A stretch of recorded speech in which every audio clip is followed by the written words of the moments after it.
할렐루야! 예남교회 주일 예배에 참석하신 여러분 모두를 주님의 귀하신 이름으로 축복하며 환영합니다. 오늘 함께 나누실 말씀은 베드로전서 3장 18절에서 22절까지 말씀을 가지고 신학적 미로에서 벗어나 그리스도의 승리를 맛보라 라는 제목으로 말씀을 나누도록 하겠습니다. 자, 나는 짝퉁 침례교회 무슨 얘기인가 싶으시겠죠? 오늘 침례 얘기가 좀 나와서 좀 재밌는 이야기를 먼저 하고 들어가도록 하겠습니다.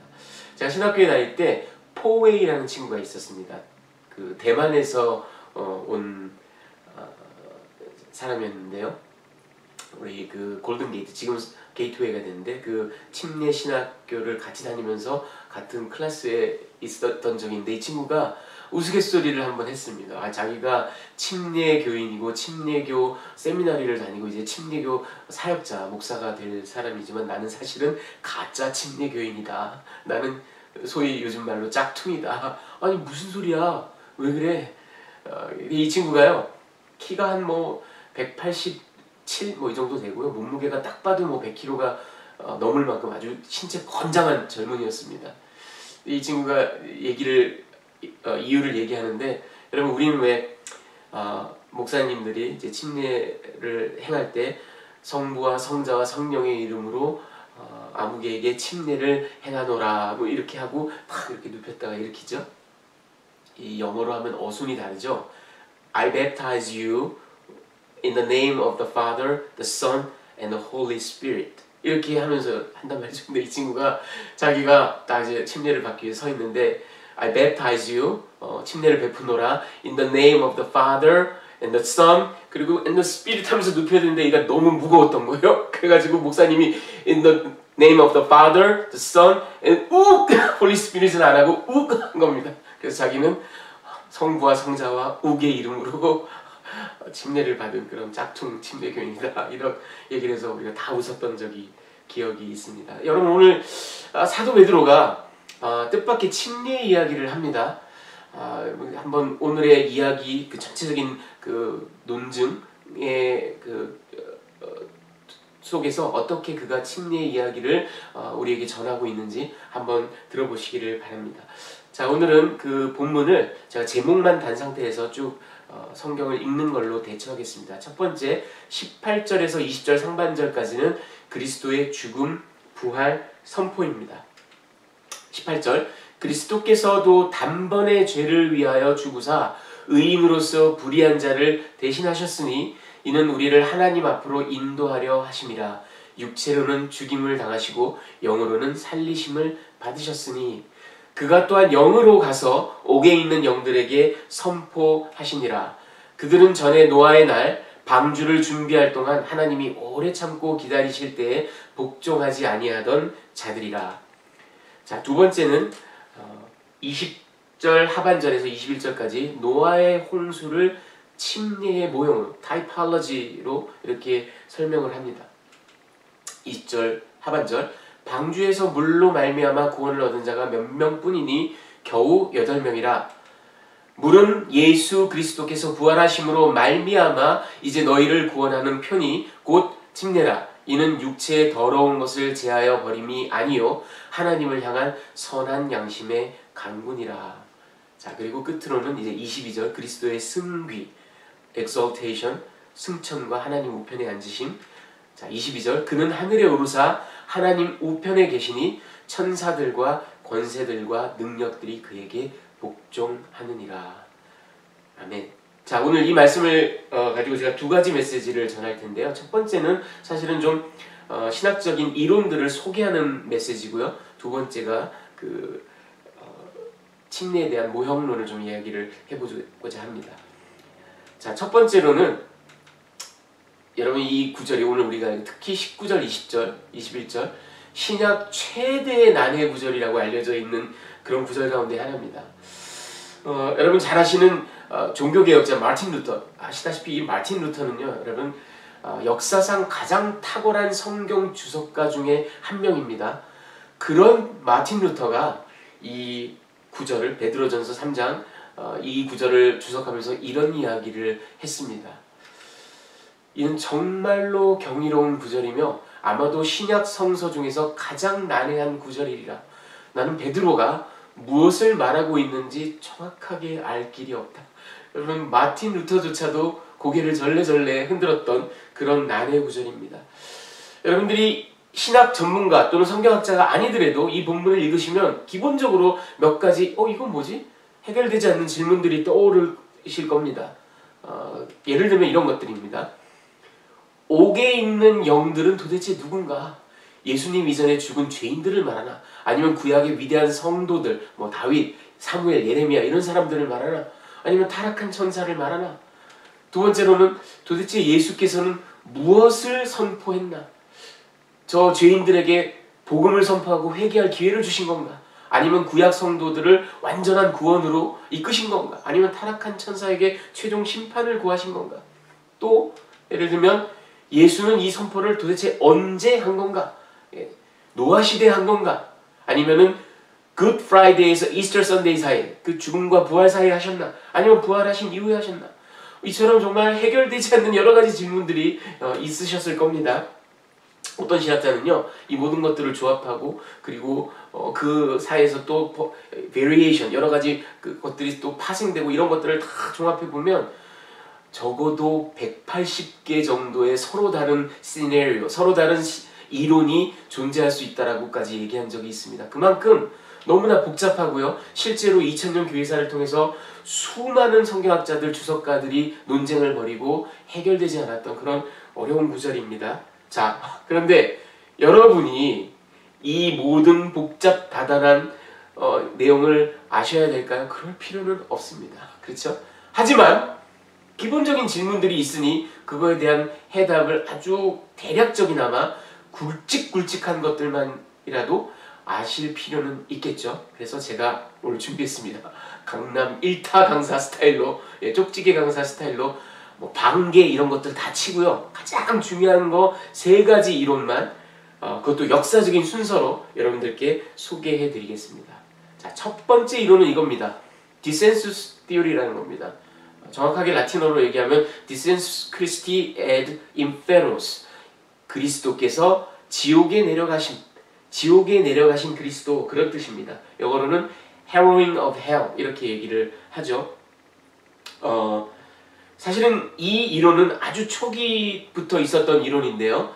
어떤 베드로전서에 대한 주석 이런 거에서 나온 이론이라기보단 그냥 직관적으로, 상식적으로, 즉각적으로 생길 수 있는 신자들의 그 어떤 질문 이런 거에 대한 해답입니다. 그 질문이 예를 들어서 아까 말씀드린 것처럼 예수께서 도대체 죽으시고 부활하시는 그 사이에 어디에 계셨나?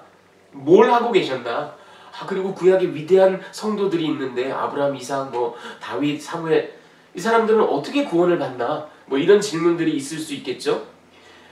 자, 그래서 나온 것이 바로 이 디센수스 티오리입니다. 여러분, 이것은 사실은 아주 초대 교회 때부터 이 이론이 있었다는 걸 뭘 보면 알 수 있냐 하면, 여러분이 잘 아시는 사도신경, Apostles' Creed, 우리는 사실은 이 부분을 삭제하고 암송합니다만 영어성 사도신경을 한번 보십시오. 이 초대의 사도신경에는 이렇게 나와 있습니다. 이런 부분이 있어요. 예수님을 얘기할 때 본디오 빌라도에게 고난을 받으시고 십자가에 못 박혀 죽으시고 장사되고 지옥에 내려가시고 사흘 만에 다시 살아나시고 이렇게 연결이 됩니다. 사도신경에 벌써 이 디센수스 티오리가 있습니다. 자, 이 티오리에 의하면, 그러니까 이 3일, 정확하게는 3일이 아니지만 죽으시고 부활하시는 그 사이에 예수께서 지옥에 내려가셨다. 그래서 예수 이전에 죽었던 모든 죄인들, 노아 시대 죄인들까지 포함해서 모든 죄인들에게, 그리고 구약의 성도들, 하나님의 택함을 받았던 성도들에게 전부 다 이제 복음을 예수께서 전하셨다. 그래서 그 구약의 성도들은 이제 말하자면 구원을 받고, 그리고 끝까지 복음을 거부한 그 죄인들은 영벌에 처해지는 이런 일이 있었다라고 주장을 하는 겁니다. 그러니까 이 이론에 따르면 옥에 가셨는데 그 옥은 죽은 사람들이 거하는 곳, 헤이디스 아니면은 슈올 이런 거를 말하는 거죠. 자, 이거는 그 사도신경에도 나와 있지만 초기에 그 알렉산드리아의 아주 위대한 교부들이 이런 주장을 했습니다. 주후 2세기 무렵 사람이었던 클레멘트 오브 알렉산드리아 또는 오리진 오브, 아주 위대한 교부입니다. 오리진 오브 알렉산드리아 비슷한 시기에, 그리고 조금 뒤에 4세기 시릴 오브 알렉산드리아, 이런 사람들이 이런 주장을 했습니다. 그리고 교회사적으로도 굉장히 영향력이 있었던 이론입니다. 디센수스 티어리. 자, 두 번째는 어거스티니안 티어리.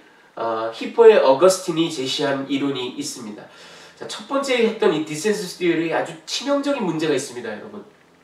이게 뭐냐면 성경 어디에도요, 이 사후에 죽은 사람이 죽은 다음에 다시 복음을 접해서 다시 한번 구원받을 수 있는 기회가 주어진다라는 가르침은 성경 어디에도 없습니다. 이걸 이제 포스트모템 컨버전, 사후 회심이다 이렇게 얘기를 하는데, 그 첫 번째 띠오리에 따르면 마치 예수께서 사후에 회심의 기회를 죄인들에게, 노아시대 죄인뿐만 아니라 그렇게 줬다라는 그런 점을 지적할 수가 있어요. 이건 성경적인 가르침이 전혀 아닙니다. 뿐만 아니라 우리가 보고 있는 베드로전서의 어떤 맥락에서 봐도요, 이 말이 되지 않아요. 여러분 생각해 보십시오. 베드로전서에서 사도 베드로가 계속해서 고통을 끝까지 감내해라, 끝까지 신실함을 지켜라, 끝까지 인내하고 예수를 바라봐라, 이런 얘기를 계속하고 있는데, 만약 디센수스 티어리가 맞다면 여러분 생각해 보세요. 그럴 이유가 없습니다. 적당히 살면 되죠. 적당히 배교하고 적당히 타협하고 살다가 죽은 다음에 세컨 찬스가 왔을 때 그때 예수 믿으면 되죠. 그렇죠? 그러니까 맥락도 맞지 않아요. 무엇보다도 히포의 어거스틴은 이 사후 회심이라는 거에 심하게 바다가 됐습니다. 그래서 그가 내놓은 의견이 바로 이겁니다.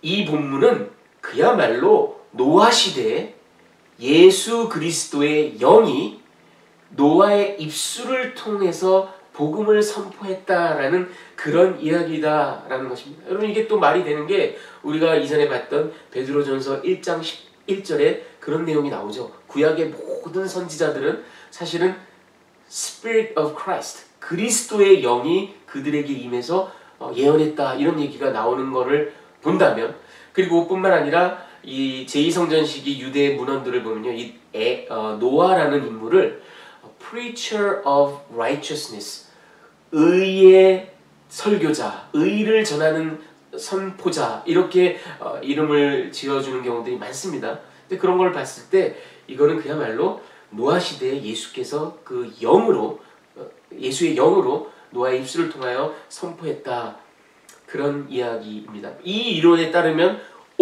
감옥이라는 것은 어떤 사후세계 이런 것이 아니라 저 죄인들, 노아시 당대 그 죄인들이 거하고 있었던 그 죄에 완전히 빠져 수감되어 있었던 그 죄의 예속 상태, 속박 상태를 말하는 것이겠죠. 자, 이것은 히포의 어거스틴, 위대한 라틴 교부였던, 그리고 수백 년 지나서, 거의 1000년 지나서 중세의 가장 위대한 그 스콜라 신학자였던 토마스 아퀴나스 같은 사람도 역시 이 의견을 따랐습니다. 자, 끝으로 현대 신학자들을 대다수는 이 세 번째 이론을 따릅니다. 이게 majority예요.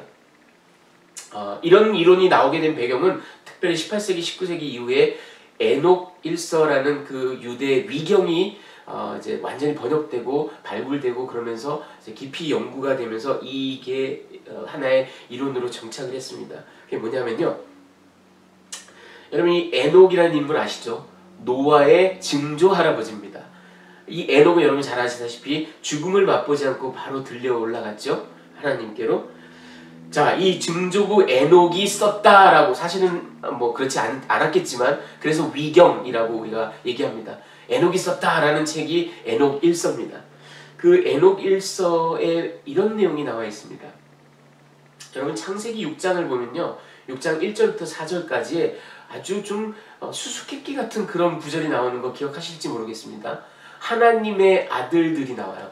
이 하나님의 아들들이 인간의 딸들을 좋아해서 그들에게 들어가 그들과 결혼을 했다는 얘기죠. 그래서 자손을 낳았고 거기 그게 그 자손들이 고대의 용사되고 네필임이다, 뭐 이제 이런 얘기가 나오죠. 그리고는 6장 4절까지 그런 1절부터 4절까지 그런 얘기가 나오고 5절부터 바로 노아 홍수 얘기가 나옵니다. 그러니까 이 이야기가 이제 바로 연결이 되는데 에녹 1서에 보면요, 바로 요 구절 1절부터 6장 1절부터 4절까지의 요 이야기에 대한 일종의 해답이 나옵니다. 그게 뭐냐면 그 하나님의 아들들이 에녹 1서에는 바로 하나님께서 정해준 위치, 그것을 버리고 하나님께 반역해서 세상에 내려가 딸들, 인간의 딸들과 통혼한 타락한 천사들이라고 이야기합니다. 그들을 watchers 그렇게 부릅니다. 그리고 그 딸들과 이제 watchers가 같이 이제 결혼해서 낳은 자손들로부터 바로 오늘날 우리가 알고 있는 악한 영, evil spirits, demonic spirits 이런 것들이 이제 존재하게 돼서 인간의 모든 타락과 죄악의 근원적인 이유가 됐다라는 것이 에녹서를 통한 에녹 1서를 통한 유대인들의 그 1세기 당시 유대인들의 어떤 기본적인 생각이었던 듯 합니다. 자, 근데 이 에녹서에 보면요, 이 watchers 타락한 천사들이요 에녹에게 부탁합니다. 야, 에녹, 네가 하나님이랑 친하잖아. 하나님이 너를 이뻐하시잖아. 그러니까 네가 하나님께 가가지고 우리를 좀 용서해달라고, 우리를 다시 좀 복원시켜달라고 부탁 좀 드려봐. 이렇게 얘기를 합니다. 에녹이 그 말을 들어줘요. 그래서 하나님께로 갔다가 하나님의 선포, 메시지를 듣고 watchers, 그러니까 타락한 천사들에게 돌아와서 이야기합니다. 하나님께서 말씀하시기를 너희 타락한 천사들에게는 절대 용서가 없다. 그러니 너희는 천상세계로 다시 회복되는 일은 절대 없다. 그래서 너희는 완전한 파멸이 임할 때까지 그 지상세계에 남아서 imprisoned, 그러니까 수감 생활을 하게 될 것이다. 옥에 갇힌다는 얘기죠. 그런 이야기가 에녹서에 나와 있습니다. 말하자면 현대학자들은 이 에녹 1서의 이 부분을 베드로전서 3장의 어떤 배경으로 파악을 합니다. 그래서 이제 이런 겁니다. 그리스도께서 이 부활하시고 난 다음에 그때 에녹서로 말하자면 하나님께서 잠정적인 그 심판을 선포하셨지만 최후 심판이 이제 있을 건데 그때까지는 지상세계에 수감되어 옥에 갇혀 있을 것이다 했던 것을 이제 종결을 지으셨다라는 겁니다. 저들 타락한 천사들에게 가서 완전한 그리스도의 승리, 그리고 저들의 되돌이킬 수 없는 심판을 선포하셨다라는 겁니다. 자, 이 이론에 따르면 19절에 영으로 가서라는 말은 결국은 영의 세계, 헬라어가 그렇게도 해석이 되거든요. In the sphere of spirit, 그런 말입니다. 영의 세계에 가셔서, 그리고 옥에 있는 자들은, 이 옥은 결국 하나님께서 에녹서에서 얘기했던 그들 타락한 천사들이 있는 수감 상태, 그 옥을 말하는 거죠. 그리고 선포한 내용은 복음도 아니고요, 세컨 찬스도 아니고요, 뭐 구약 성도의 그 회복, 완전한 구원도 아니고요, 저 타락한 천사들에게 하나님께서 이미 잠정적으로 선포하셨던 그 파멸을 완전하게 종결지으시는 그런 선포를 하셨다라는 그런 이야기가 되죠. 자, 이렇게 가장 중요한 세 가지 이론을 여러분들께 먼저 소개를 해드립니다. 자, 근데 그게 중요한 게 아니라 오늘 이제 두 번째 제가 전하기를 원하는 메시지, 홍수 모형론, 즉 구원과 심판에 관한 이야기를 하기 위해서 이 세 가지 이론을 소개를 해드린 겁니다. 여러분, 우리가 들은 이 세 가지, 특히 첫 번째는 사실은 아주 초기부터 있었던 이론이지만, 그리고 교회사에 굉장히 영향력이 있었지만 사실은 말이 되지 않는 그런 이야기입니다. 아까도 말씀드린 것처럼 베드로전서의 맥락에도 맞지 않고 그보다도 더 중요하게는 성경 전체의 가르침과 완전히 위배되는, 사후에 다시 복음을 듣고 다시 회심할 기회가 있다라는 그런 말도 안 되는 그런 이론이죠. 그래서 1번은 완전히 배제를 하고 2번과 3번, 오늘날 현대학자들은 3번, 그 악한 영들, 타락한 천사들에게 승리를 선포했다라는 그 이론이 더욱더 신빙성 있게 다가옵니다. 자, 그런데 여러분, 뭐 2번일 수도 있고 3번일 수도 있어요. 아니면 어쩌면 우리가 아직 알지 못하는 어떤 다른 것일 수도 있습니다. 제가 오늘 여러분들께 말씀드리길 원하는 것은 그게 중요한 게 아니라는 겁니다. 물론 무의미한 건 아니에요. 하지만 그게 결정적인 건 아니라는 얘기입니다. 여러분 전체 지금 우리가 오늘 보고 있는 베드로전서 3장 18절에서 22절에 전체적인 컨텍스트, 맥락, 그리고 전체적인 사도 베드로의 논점을 보시길 바랍니다. 18절에 그가 그리스도의 죽음과 부활을 얘기합니다. 특별히 죄인인 우리를 구원하시기 위하여 의로운 주님께서, 예수께서 죽으셨던 것을, 그리고 부활하신 것을 이야기합니다.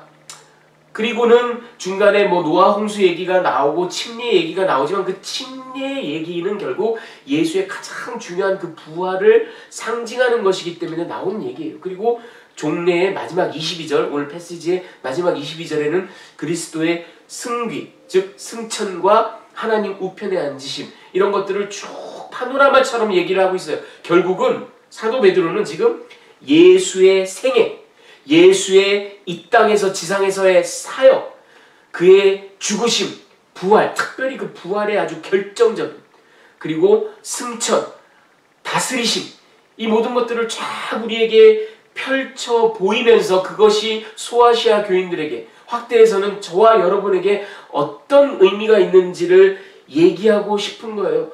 이게 노아 시대에 타락한 죄인들에게 복음을 선포했다 라거나 아니면 그리스도께서 부활하신 후에 그 옛날 타락한 천사들에게 최후 심판을 선언하셨다라는 것이 물론 무의미한 논쟁은 아니지만 베드로 사도의 전체적인 맥락에서는 하나의 일종의 다이그레션, 일종의 그 논외 각주, 이런 거에 불과하다는 겁니다. 다시 말해서 그리스도의 생애에 비춰서, 그의 사역에 비춰서, 그리고 우리가 기념하고 있는 가장 중심이 되는 그 부활을 우리가 다시 재현하고 있는 그 침례라는 것을 그 옛날 노아의 홍수와 연결시키면서 구원과 심판을 이야기하고 있는 사도 베드로의 논점에 있어서는 일종의 오늘 나온 이 난해한 구절은 연결고리, 음악으로 치면 간주곡, 아니면 미국 사람들이 얘기하는 그 세그웨이, 이 타픽에서 저 타픽으로 넘어가기 위한 하나의 연결 트랜지션, 이런 거에 불과할 수 있다는 겁니다. 그런데 문제는 이게 너무나 난해하고 너무나 그 호기심을 유발하고 너무나 해결이 되지 않다 보니 지나간 2000년 동안 많은 신학자들이, 많은 성도들이 이게 뭐지? 이게 어떤 의미지? 하고 일종의 신학적인 미로, 궁지, 이 미로에 빠져서 지금 여기서부터 쭉 길을 가다가 이 미로를 통과해서 이쪽으로 계속 가야 되는데 그 너무나 신비롭고 신기하고 재밌고 또 챌린징한 그 미로에 갇혀서 그냥 뺑글 돌고 있는 거예요. 여러분, 근데 그게 아니라 전체적인 길을 보셔야 됩니다. 그 미로에서 헤맬 게 아니라 마치 헬리콥터를 탄 것처럼 뭉 떠서 전체적인 길을 가야 돼요. 신학적 미로에서 벗어나야 돼요. 그러면 우리 눈에 보이는 건 뭐냐면 그리스도의 찬란한 승리라는 겁니다. 여러분, 이 구절에 사도 베드로가 전하기를 원하는 핵심은 이겁니다.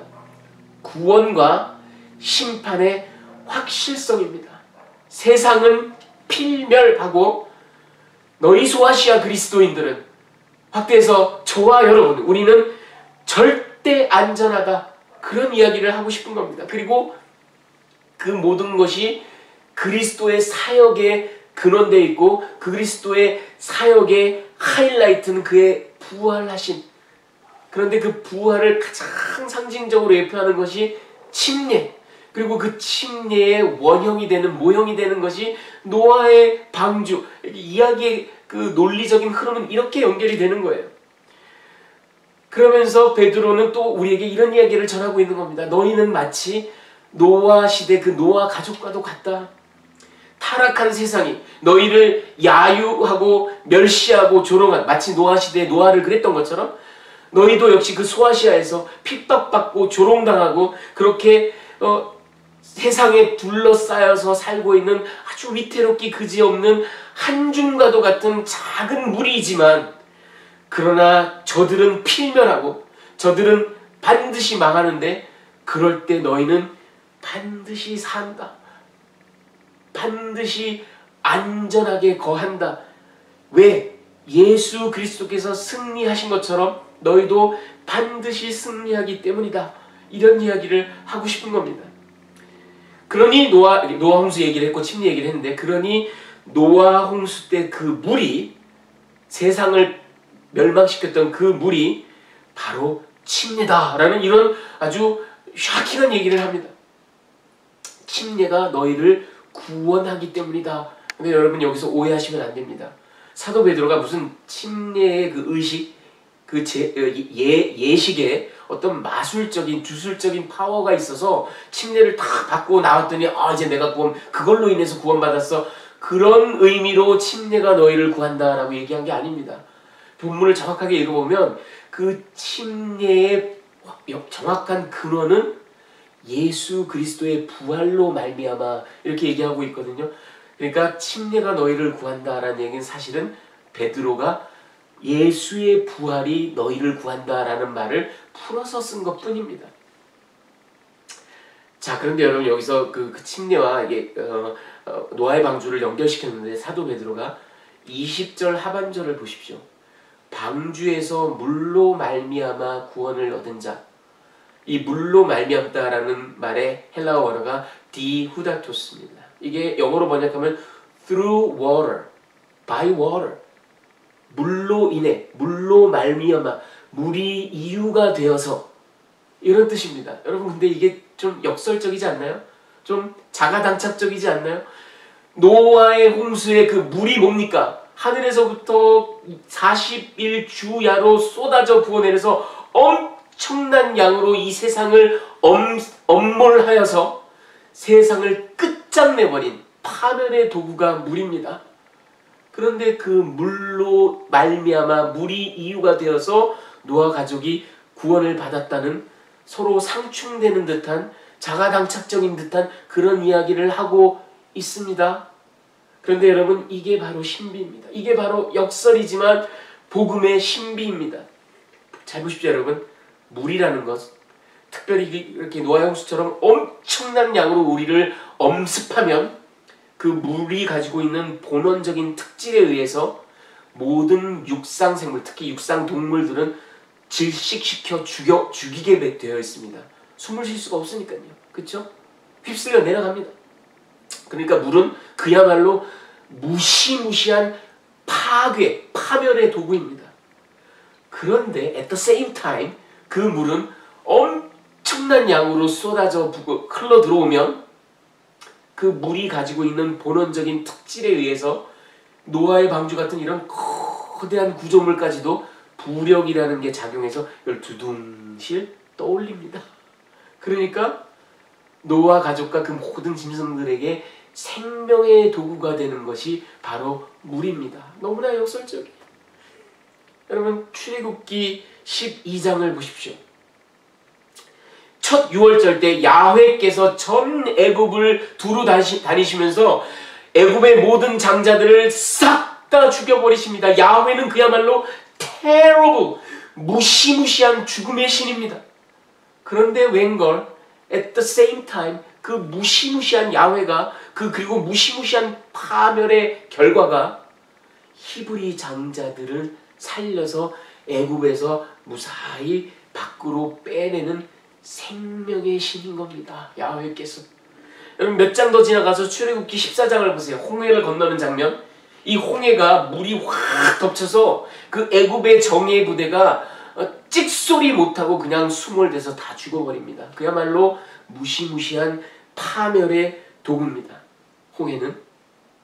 하지만 at the same time 그 물이 쫙 덮고 가운데를 막아섬으로 애굽 땅으로부터, 애굽의 추격 군대로부터 히브리 사람들은 안전합니다. 더 이상 따라올 수 없어요. 더 이상 어찌할 수 없어요. 굳건한 방패가 됩니다. 물은, 홍해는 생명의 도구입니다. 여러분 이게 바로 십자가의 의미입니다. 이게 바로 복음의 의미입니다. 저 그리스도께서 철저히 저주받으시고 철저히 파멸당하신 저 십자가, 무시무시한 인류 최악의 형틀, 죽음의 도구예요. 여러분 저 십자가는 단순히 예수님께만 죽음의 도구가 아니에요. 종말론적으로 바라봤을 때 예수를 끝까지 부인하는 이 땅의 많은 죄인들에게는 종래에 주께서 다시 오실 때, 최후 심판이 있을 때 저 십자가에서 예수께서 받으셨던 그 단절, 그 저주, 그 죽음, 그 파멸을 고스란히 그 불신자들이 받게 되어 있습니다. 종말론적으로 죽음의 도구예요.